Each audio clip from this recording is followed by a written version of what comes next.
ሄሎ ቤተሰብ፣ ሰሞኑን እያስተዋወቅኩላችሁ ያለው ዊማስተር ትሬድ የሚለው የፕሮፎርማ አካውንት ከዚህ በፊት ፕሮፎርምን ሲቃወም የነበረውን ሀሳቤን ያስቀየረ በጣም ብዙ ነገሮች አሉ እና ደግሞ ለእናንተም ሪኮመንድ የማደርጋቸው እኔ ለራሴ እንደ አማራጭ ስለያዝኩት ነው። እና በዋናነት የወደድኩት አንደኛው ነገር ምንድነው መሰላችሁ? ሲትሬድ የትሬዲንግ ፕላትፎርም አለ። ምናልባት የማታውቁ ሰዎች ሲትሬድ ከኤምቲ5 እና ኤምቲ4 በተሻለ ማኒፑሌት የማይደረግ ፕላትፎርም ነው። ለተጠቃሚዎች በጣም ፓወርፉል። ሁለተኛው ነገር ደግሞ ከስተመር ሰፖርታቸው በጣም ቅርብ ናቸው። አካውንት ብሪች ልታረጉ ትችላላችሁ። የሆነ ችግር ሲገጥማችሁ ከኤአይ ጋር ስትሟገቱ ከምትሉ በቋንቋችሁ ትሬድ የምታደርጉትን የሚገጥማችሁ ችግር ሰፖርት የሚሰጧቸው ሰዎች አሬንጅ አድርገዋል። ከዛ በላይ ግን ዋናው ነገር ሌጋል መሆናቸው፣ ያላቸው ማርኬት ስትራክቸራቸው፣ ሩሏቸው የሚያስኬድ መሆኑ፣ የሚሰጧችሁ ካፒታል መጠን በከፈላችሁት ገንዘብ አንጻር ስታዩት በጣም አሪፍ ነው። ለማንኛውም አንድ ሰው $200 ቢኖረው የግል አካውንቱ ላይ ትሬድ ቢያደርግ ይሻላል?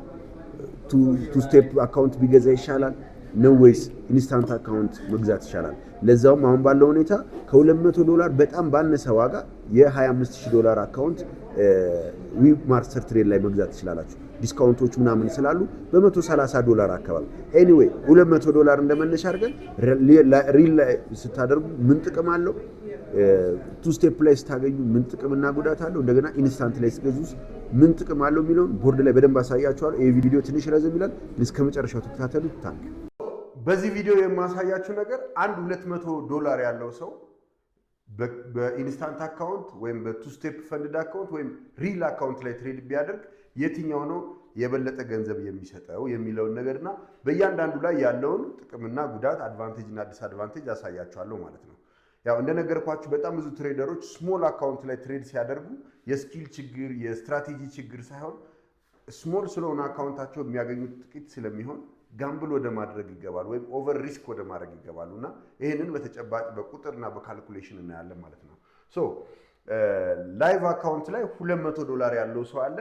ቱ ስቴፕ አካውንት ላይ በ$200 ስንት መግዛት ይችላል?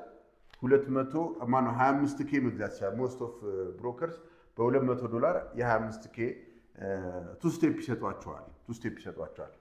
ዊማስተር ትሬድ ላይ ስትመጡ በ$200 የ25K ይሰጧቸዋል። ሌሎች ብሮከሮች ጋር የኢንስታንት የለም ወይ ካላችሁ አለ። ግን ብዙዎቹ የ$200 ከከፈላችሁ ቢበዛ ማክሲመም ድሮ ዳውኑ $500 ላይ ሞላ ይችላል። $500 ወር ምናምን ነው የሚሆነው። እዚህ ጋር ግን 25K ነው ማለት ምንድነው የሚሆነው መሰላችሁ? 10% ማክሲመም ድሮ ዳውን አለው which is $2500 ማለት ነው። ዴይሊ ድሮ ዳውን አለው 5% ነው which is ስንት ነው የሚሆነው? $1250 ይሆናል ማለት ነው። እዚህኛው የ25000 የቱ ስቴፕ ላይ ስንመጣ ሁለት ስቴፕ ነው ያለው ማለት ነው። ይሄም ልክ እንደዚህኛው ብዙዎቹ ጋር 10% ማክሲመም ድሮ ዳውን which is ይሄ ስንት ማለት ነው የሚሆነው? ልክ እንደዚህኛው $2500 አለው ማለት ነው። ሁለተኛው ደግሞ 5% ዴይሊ ድሮ ዳውን አለው which is $1250 አለው ማለት ነው። ይሄኛው ላይ $200 የራሱ አካውንት ነው። $200ሩንም በአንድ ቀን ብሎ ማድረግ ይችላል። 100ውን ሪስክ ሊያደርግ ይችላል። እንደፈለገ መጠቀም ይችላል። ኤኒዌይ ተመሳሳይ የሆነ ሪስክ ማኔጅመንት እየሄደ ቢሄድ የት ጋር ይደርስ ይችላል ብለን እናስብ። አሲዩም የምናደርገው ምንድነው? አሁን እዚህ ጋር ቱ ስቴፕ ላይ ቢሆን ዊንት ላይ ብዙ ጊዜ ፕሮፎርም ላይ ትሬድ የሚያደርጉ ሰዎች ትሬድ ሪስክ የምናደርገው 1% ነው ይላሉ። 1% ሪስክ ሲያደርጉ የ$25000 1% ስንት ነው? $250 ነው ሪስክ የሚያደርጉት። ኖርማሊ ግን ካላቸው ከዚህኛው ያላቸው ስንት ነው የተፈቀደላቸው? 2500 አይደል? የ2500 250 የ2500 ስንት ማለት ነው? 10% ማለት ነው። ስለዚህ ሪስክ እያደረጉ ያሉት አክቹአሊ ስንት ነው? 10% ነው። 1% ሪስክ አደረግን ሲሉ እዚህ ጋር የ$200 ሪስክ 10% ሲያደርግ ስንት ማለት ነው? $20 ሪስክ ያደርጋል ማለት ነው። አሁን አንድ ነገር አሲዩም እናድርግ። ይሄኛው ትሬደር እዚህ ጋር ያለው ሶስቱም ላይ ያለ ትሬደር 10% ሪስክ እያደረገ ነው እየሄደ ያለው እንበልና 1 to 2 ይሄዳል ብለን እንሂድ። አሰምሽናችን 1 to 2 ይሄዳል ማለት ሪስክ ያደረገው $20 ነው። ዊን ሲያደርግ ስንት ይሆናል? $40 ያደርጋል ማለት ነው። እዚህኛውም ጋር እንደዛ 1 to 2 ይይዛል፣ ይሄኛውም ጋር 1 to 2 ይይዛል ማለት ነው። አሰምሽናችን ይሄ ነው። ዊን አድርጎ የሆነ ደግሞ ትሬድ ሉዝ ሊያደርግ ይችላል። ከዛ ዊን አድርጎ ሉዝ ሊያደርግ ይችላል። የትኛው ላይ የበለጠ የሚፈልገው ውጤት ላይ ወይም ደግሞ እንደኛ ሐሳብ ምንድነው ያለው የወር ወጪውን በአንድ ትሬድ ማግኘት የሚችልበት እድል አለው የሚለው ነው የምናየው ማለት ነው። $200 ላይ የደረሰ ሰው ይሄንን $200 $400 ለማድረስ ምን ማድረግ አለበት? አካውንቱን ስንት ፐርሰንት ማሳደግ አለበት? 100% ማሳደግ አለበት። ስለዚህ እዚህ ጋር 100% አካውንቱን ሲያሳድግ በ3 ትሬድ የሚሆን በ5 ትሬድ የሚሆን 40 ለምሳሌ አሁን በ1 to 2 ያደረገ 3 ትሬድ ዊን ካደረገ ቀጥታ 3 ጊዜ 40 ስንት ነው የሚሆነው? 3 ጊዜ 40 $120 ይሆናል። ያ 50% ነው የሚያሳድገው በ3 ትሬድ። በ6 ትሬድ ብንለው ወይም ደግሞ $40 ከሆነ የሚሰራው 50 በ5 ትሬድ ብናየው $200 አካውንቱን ምን ያደርገዋል? $400 ያደርሰዋል። 5 ትሬዶችን 1 to 2 ቢያሸንፍ ኦኬ። ወይም ደግሞ ስንት አር ያሳድጋል ማለት ነው? 1 አሩ $20 ነው። ስለዚህ አንድ ዊን ሲያደርግ 2 አር ነው የሚያደርገው ማለት ነው አይደለ? 2 አር ነው የሚያደርገው። ስለዚህ 10 አር ሲያደርግ አካውንቱ 200 የነበረው ስንት ይሆናል? 400 ይሆናል። በዚህ በተመሳሳይ ሰዓት ይሄንን በሚያደርግ ሰዓት እዚህ ላይ በተመሳሳይ ሁኔታ ሪስክ የሚያደርግ ሰው ምን ያደርጋል ካልን ፈርስት ስቴፕን ፓስ ያደርጋል። ፈርስት ስቴፕ ፓስ ያደርጋል እዚህ 2 ስቴፕ ላይ ትሬድ የሚያደርግ ሰው ብዙዎቹ 2 ስቴፕ ላይ ያሉ ብሮከሮች 2 ስቴፕ ቻሌንጃቸውን ሲሸጡ 8% ወይም ደግሞ 10% ነው የሚሆነው። ስለዚህ እዚህኛው ላይ ፌዝ 1 አልፏል ማለት ነው። ምን አግኝቷል? ምንም ያገኘው ነገር የለም። ፌዝ 1 አልፏል። ዊማስተር ትሬድ ላይ ስንመጣስ 10% አር አሳደገ ማለት ወይም ደግሞ 10% አሳደገ ማለት ስንት አትርፏል ማለት ነው? $2500 አትርፏል ማለት ነው። $2500 አትርፏል ማለት ነው። ዊማስተር ትሬድ ላይ አንዳየ አካውንት ታይፑ ሚኒመም ማነው የፐርሰንት ካገኘው ፕሮፊት የሚካፈለው መጠን ካለንበት ፒያወታችንም ጋር ይለያያል። ለምሳሌ አንደኛውን ብናይ ምንድነው የሚያደርገው? የመጀመሪያው አንደኛው የአካውንት ታይፑ ላይ $2500 ስሩ ዋቴቨር የፈርስት ፔያውታችሁ ላይ ያገኛችሁትን 50% ዊዝድሮ ማድረግ ትችላላችሁ። ስለዚህ ይሄ ሰውዬ $2500 አትርፏል። እሱ ስንት ብር ማውጣት ይችላል? $1250 ዊዝድሮ ያደርጋል። ይሄኛው ሰውዬ ስንት አለው አካውንቱ ላይ? $400። ይሄኛው ሰውዬ ምን ላይ ስንት ብር አውጥቷል? ምንም ብር አላወጣም። ይሄኛው ፈርስት ፔያውት አውጥቷል ማለት ነው። ከዛ ቀጥሎ ይሄኛው $400 ላይ 200 ሲጨምር ወይም 50% ሲያሳድገው ዲስ ጋይ ፌስቱን ያልፋል። ናው ይሄኛው ጋይ ኦልሬዲ 1250 ዊዝድሮ አድርጓል። ድጋሚ ትሬድ እያደረገ ነው። 5% አሳደገ ማለት ለምሳሌ 5% ሲያሳድግ ማለት ነው። እዚህኛው ላይ ዊማስተር ትሬድ ላይ 20% ኮንሲስተንሲ ሩል አለብን። ምን ማለት መሰላችሁ? ለምሳሌ ትልቁ በአንድ ቀን ያሰራው በቀን ነው የምንለው የአንድ ቀን ነው ኮንሲስተንሲ ሩሉ የአንድ ትሬድ አይደለም። ዛሬ አጠቃላይ የሰራው ትሬድ በዚህ በእንትኑ ብንሄድ $500 ከሆነ ዊዝድሮ ለመጠየቅ ስንት መስራት አለበት መሰላችሁ? $500 ሲከፈል ለ0.2 ስታረጉት 20% የሚሆነው እንደዛ ነው። ስንት ይሆናል መሰላችሁ? $2500 ሲሰራ ነው ዊዝድሮ መጠየቅ የሚችለው። ኦኬ ለምሳሌ ዛሬ ትልቁ የሰራው 400 ከሆነ እንደዚህ በ0.2 ስታረጉት ስንት ይመጣል መሰላችሁ? 2000 ይሆናል ማለት ነው። ስለዚህ ለምሳሌ እኔ የዊማስተር $25000 አካውንት ካለኝ ምን ላረግ እችላለሁ? ማክሲመም $400 ከሰራው የዛን ቀን ትሬድ አቆማለሁ። ይሄ ምን ይጠቅመኛል? ለዛውም ከዛ በላይ ኦቨር ትሬድ እንዳላረግ ያደርጋል። ልክ ዛሬ $400 ከሰራው ዛሬ እዘጋለሁ። ነገ ደግሞ $300 ልሰራ እችላለሁ። የሚቀጥለው ቀን 200 ልሰራ እችላለሁ። እንደዛ እያረኩ እያንፏቀኩኝ $400 ስለሆነ ትልቁ እንትኔ ምን ማድረስ ነው የሚጠበቅብኝ? $200 ማድረስ ነው የሚጠበቅብኝ። ልክ $2000 ማለት ነው ይቅርታ ሳደርስ እዚህኛው ላይ ስንት አውጥቻለሁ? $1200 አውጥቻለሁ። እዚህኛው ላይ $2000 ሳደርሰው አሁን በሰከንድ ፔያውታችን 75% ነው የምንወስደው። 75% ማለት የዚህ $1500 ዊዝድሮ ማድረግ እችላለሁ። ሰርድ ፔያውት ላይ ስትመጡ ይሄንን 1500 አድርጌያለሁ፣ ይሄንን 1200 አውጥቻለሁ። ቅድም እዚህ ጋር ከ2500 1250 እንትን ላይ ሰከንድ ፔያውቴ ላይ 1500 አውጥቻለሁ። ሰርድ ፔያውቴና ከዛ በኋላ ያሉት ላይ 90% ሼር ያደርጉኛል። ናው እኔ እዚህኛው ሁለተኛው ፔያውቴን ሳወጣ እዚህ ጋር ፌስቱ አወጣና ምን ይሆናል? ፈንድ ይሆናል። የዚህኛው የሰከንድ እንትኑ አድቫንቴጁ ምንድነው ካላችሁ ይሄ ቱ ስቴፑ ላይ በአንድ ቀን ትሬድ ፓስ ልታደርጉት ትችላላችሁ።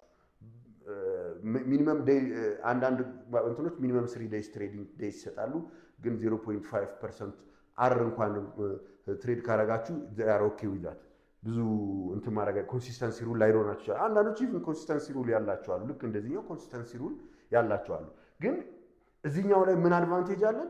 የሆነ ቆንጆ ትሬድ ያለቀን በደንብ አድርገን አካውንታችንን በአንድ ቀን በአንድ ትሬድ የሚሆን ፓስ ማድረግ እንችላለን። እዚህ ጋር እንደዛ አንችልም። እዚህ ጋር ደግሞ ያለን አድቫንቴጅ ምንድነው? ቻሌንጅ የሚባል ነገር የለም። በቃ ሪል $2500 ቢኖረን የማረገው ነው ማረግ። ምን ለምሳሌ እኔ ምንድነው የማረገው ካላችሁ 1% ራሱ ይሁን ሪስክ አላረገም። ምክንያቱም ፈንድድ አካውንት ነው። ስለዚህ ምን ላረግ እችላለሁ? $2500 ነው አይደለ? ማነው $2500 ኢንስታንት አካውንት አለኝ አይደል? እኔ በ0.5 ሪስክ እያደረኩ መሄድ እችላለሁ። 0.5 ማለት $250 ሳይሆን በአንድ ትሬድ ሪስክ የማደርገው $125 ሪስክ እያደረኩኝ ለ$250 ታርጌት ይሰራሉ።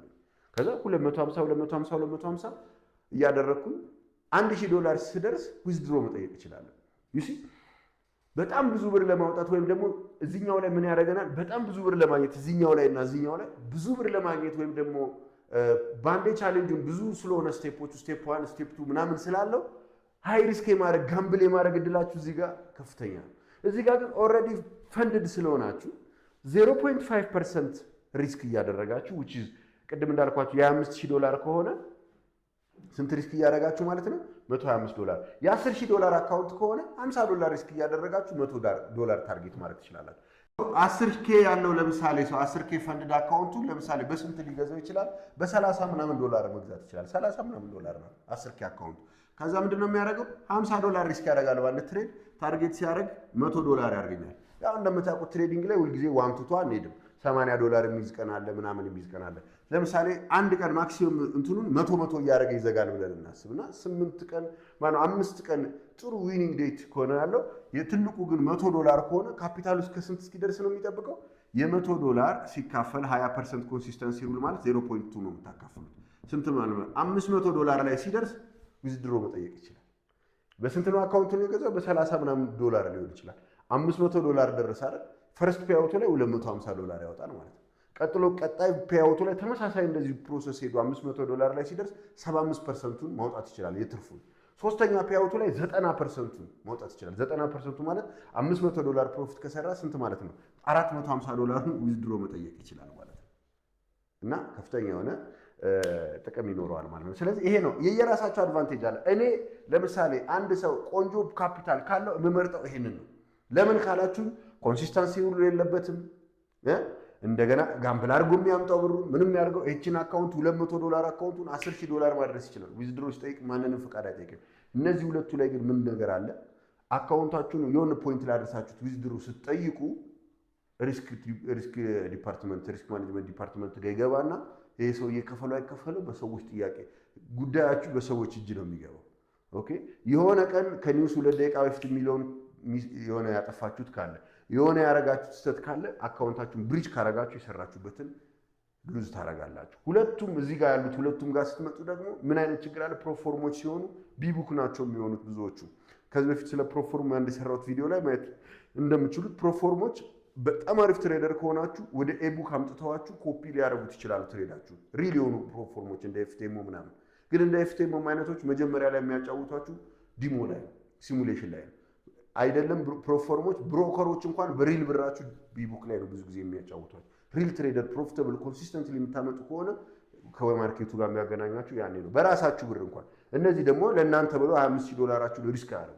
መጀመሪያ የሚያደርጉት በዲሞ አካውንት ነው የሚያጫውታችሁ። ሪሊ ፕሮፊት እየሰራችሁ ከሆነ ትሬዳችሁን ኮፒ ማድረግ ይጀምራሉ። ትሬዳችሁን ማርኬቱ ጋር ይከቱታል። ገንዘብ እንትን ታደርጋላችሁ። እና ምን አይነት ነገር አለ? ቢቡክ ከሆኑ ምን ያደርጋሉ? ሪል ብሮከሮችም ራሱ አይደለም ፕሮፎርሞች ስፕሬዳቸው ሰፋፊ ይሆናል። ስሊፔጅ አላቸው። ህጎቻቸው እናንተን የሚጠቅም ሳይሆን እናንተ እንዳታተርፉ የሚያደርግ ነው። እዚህ ጋር ኮንሲስተንሲ ሩል በሉት ምን በሉት እነሱ ሪል እንትን የሚያደርጉ ኮንሲስተንሲ ሩል ሲያስቀምጡ ብዙ ካተረፋችሁ ብዙ ፒያውት እንዳትጠይቁ ለመገደብ ነው። ግን አንዳንዶቹ ደግሞ ለእኛም አድቫንቴጅ አላቸው። አሁን ለምሳሌ ኮንሲስተንሲ ሩልን ለማክበር ሲል ኦቨር ትሬድ አላረግም። ኦልሬዲ ዛሬ ለምሳሌ እዚህ ጋር ቅድም ባሳየኋችሁ $10,000 የዕለቱን $100 ከደረስኩኝ የዛን ቀን ትሬድ አልወስድም። ያንን ያተረፍኩትን መልሼ እንዳላጣ ይገድበኛል ማለት ነው። እና ይሄ ነው በጣም አሪፍ ነገር አለው። ብዙ ኢትዮጵያውያን ትሬደሮች ጎበዝ ስኪል አለን፣ ግን የካፒታል ችግር ነው። $10 እንዴት አድርገን ፍሊፕ እንደምናደርግ ስንሰቃይ ብዙ እድሜያችንን እንጨርሳለን። አይቻልም አይሆንም እያልኳቸው አይደለም። እኔ በጣም ብዙ ጊዜ ያደርጋል። ትንሽ አካውንቶች ማሳደግ ይቻላል፣ ግን ትንሽ አካውንት ላይ ትሬድ ማድረግ ትሬዲንግን የባሰ ከባድ ነው የሚያደርገው። ሪላክስ አድርጋችሁ 1% ሪስክ የምታደርግ ከሆነ ወይም 0.5% ሪስክ የምታደርግ ከሆነ ኢሞሽናል አትሆኑ። ሪላክስ አድርጋችሁ ትሬድ ታደርጋላችሁ። እድሜያችሁን ታረዝማላችሁ። ስትሬስ ምናምን ኮሌስትሮል ምናምን ድፍት ታደርጋችሁ እዛው ቻርቱ ላይ። ስለዚህ አይ አድቫይስ ዩ ቱ ትሬድ ዊዝ ማስተር ትሬድ። ኢቨን ቆንጆ ቱ ስቴፕም ላይ ያሉ ብሮከሮች እንትኖች ጋርም ልታደርጉ ትችላላችሁ። እኔ ችግሩ ያለው ቱ ስቴፕ የሆኑት ጋር 2 ስቴፕ ድረስ ከዛ ደግሞ ፈንድድ እስክትሆኑ ድረስ ኮንሲስተንትሊ ፕሮፊታብል መሆን ስኪል ሊኖራችሁ ይገባል። ከዛ ውጪ እንደዚህ አይነት ቻሌንጅ ውስጥ ከመግባታችሁ በፊት ስኪል ካልገነባችሁ ሪል ላይቭ አካውንታችሁ ላይ በትንሽዬ ዶላር ትሬድ ብታደርጉ ስኪሉን ማስተር ብታደርጉ ነው ይሻላል። ቆንጆ ትሬድ ጋምብልም አድርጋችሁ ካመጣችሁ የራሳችሁ ነው። እዚህ ጋር ግን የእናንተ አይደለም። አንድ ቀን የሰራችሁ ስህተት የደከማችሁትን ወር 2 ወር ባዶ ያደርጋችኋል። እና አዲስ ጀማሪ ከሆናችሁ ቀስ እያላችሁ የምትማሩበት ኢንቫይሮንመንት ነው። ከዚህ አንጻር ደግሞ ስታዩት ይሄኛው የኢንስታንት አካውንት ከላይቭ አካውንት ሞር የቀረበ ነው የሚሆነው። ሪል ፈንድድ የሆነ አካውንት ላይ ትሮድ ስለምታደርግ ማለት ከእናንተ የሚጠበቀው 20% ኮንሲስተንሲ ሩል ደርሳችሁ ፔአውት ጋር ስትደርሱ ትንሽ የሚሆን ትልቅ ዊዝድሮ ማድረግ። ከዛ ደግሞ ስሊፔጅ እንዳያስቸግራችሁ ኒውስ ላይ ትሬድ አልታርጉ፣ ኦቨርናይት ሆልድ አታርጉ። ኦቨርናይት ሆልድ ካረጋችሁ ለእነሱ ለማጭበርበር በጣም ነው የምትመቹት። ለየትኛውም ፕሮፎርም አይደለም ፕሮፎርም ብሮከሮች እንዴትም አድርገው አብዛኛው ሰው ባይ ከሆነ የገባው ስሊፔጁን ወደ ታች ያደርጉታል። አብዛኛው ሰው ሴል ከሆነ የገባው እንደዛ አድርገው ብዙ ሰዎች ኦቨርናይት ሆልድ በማድረጋቸው ኒውስ ላይ ትሬድ በማድረጋቸው ነው አካውንት ብሪች የሚያደርጉት። ይፈቀዳል ኒውስ የሚሉት ላይ ራሱ ኒውስ ላይ ትሬድ ባታደርጉ ስሊፔጁ ክሬዚ ነው። ባይም ሴልም ክሎዝ ማድረግ እንኳን አችሉ ፕሮፊት ላይ ሆናችሁ እንኳን አይዘጋላችሁ። በጣም ነው የሚደብረው። ስለዚህ እነዚህ ፕሮፎርም ጋር ስትሄዱ ከኒውስ በፊት ዘጋግታችሁ መውጣት አለባችሁ። ማታ በሎስ ቢሆን በትንሽ ሎስ ዘግታችሁት ብትሄዱ ነው የሚሻል፣ አካውንቱን ብሪጅ ከምታደርጉት ማለት ነው። ላይቭ አካውንታችሁ ላይ ነፃነት አላችሁ። የሚጠበቅባችሁ ቆንጆ ብሮከር መምረጥ ነው። አሪፍ ትረስትድ የሆነ ኤቡክ የሆነ ኤስቲፒ የሆነ ኦር ደግሞ ኢሲኤን የሆነ አካውንት ላይ ከሆናችሁ ስጋት አይኖራችሁ። ምክንያቱም ብራችሁን ቀጥታ ከማርኬቱ ጋር ስለሆነ የሚያገናኛችሁ ስሊፔጅ ይሄ ምናምን አይነት ኢሾች ይቀንሳሉ። ዜሮ አይሆንም፣ ይቀንሳሉ። እና ይህንን ነው ያለኝ እይታ። ባላንስድ የሆነ አመለካከት ይኖራችሁ። መልካም እድል